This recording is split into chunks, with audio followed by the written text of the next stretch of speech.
Difference биринчи жыйында бар, бирок башкасында жок элементтерди камтыган жаңы жыйын берет.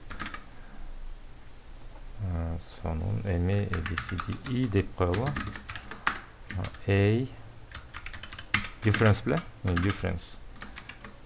Difference дегенди англис тилинен которгондо айырма дейт, экөөнүн айырмасы эмне дейт? Экөөнүн айырмасы дегенде бул A жыйынына карата болуп атат да. A жыйынында B жыйынга карата айырмасына 2 дейт. Бул жерде эмне болуп атат? 1 2 3 деген келди. 1 4 5 келди. Difference болсо 2 3. Ама 2 жана 3 мында B'де жок, бирок 1 бар деп атат да, B'де. Эми symmetric difference деген бар. Эки жыйында окшош элементтерди алып салат, калгандарын калтырып жаңы жыйын берет. Ушуну эле эми дагы көрө A B C D E F деп коелу. A symmetric difference деген бар. Ошону кылалы. F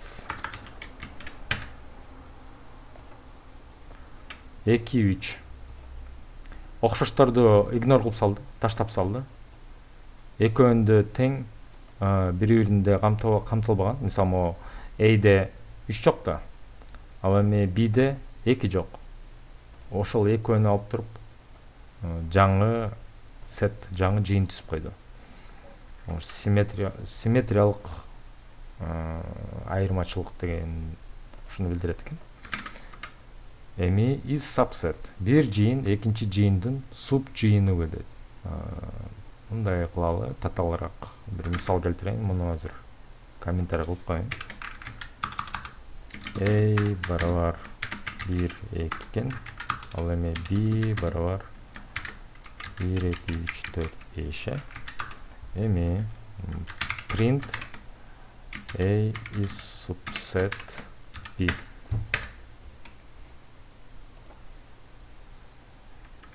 Башкача айтканда, могу A жыйыны B жыйындын бөлүгү дегенде true же false деп жооп берет. Мында чындык болуп атат, A жыйыны B жыйынын бир бөлүгү. True. Эгерде мисалы 7 8 деп койсок, албетте ал бөлүк эмес. Ошон үчүн false. Ушундай булдук чоңдук берет, болевое значение. Is superset. Берилген жыйын экинчи жыйындагы бардык элементтерди камтыганын текшерет. Мында тескерисинче болуп атат. Мында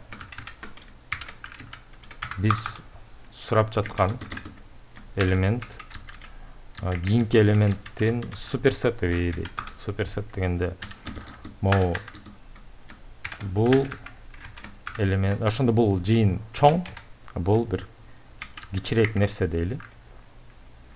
4 5 бар, 3 жок экен. 4 5 деп коелу. Анан print A is superset B'нин. Ошондо A өзүнө B'ни камтыйбы деген суроо берип атат. Албетте камтыйт. Эгерде 4 5 8 деп коелу. Мындай болсочу камтыйбы? Жок, камтыбайт. Албетте бул эгерде кичинекей эле бир элемент болсо, мындай болсо, бул өзүнүн ичинде муну камтыганын текшере албайсыз. Экөө барабар болсо деле текшере албайсыз. Эми көбүнчө мисалы 1 7 болсо, экөө бирдей болсо кандай болот деген суроо. Өзүнө камтыйбы? Албетте камтыйт. Жакшы. Is disjoint. Эки жыйында окшош элементтер жок экенин, экөө кесилишпегендигин текшерет. Мына мисалы мо экөө буну азыр көчүрүп туруп коеюн. Is disjoint. Экөө кесилишпейби дейт. Экөө кесилишет. Ичинде окшош болот элементтер. Мында алып койсок, экөө кесилишеби? Албетте кесилишет. Кесилишкен жерлери мына 1 7 болуп атат. Экөө демек дагы бир жолу эки жыйында окшош элементтер жок экенин текшерет. Таптакыр окшош эмес элементтер болсо, анда экөө disjoint болот. Бири бири менен кесилишпейт. Ооба туура экөө бири бири менен кесилишпейт деп жооп берет ана экөө.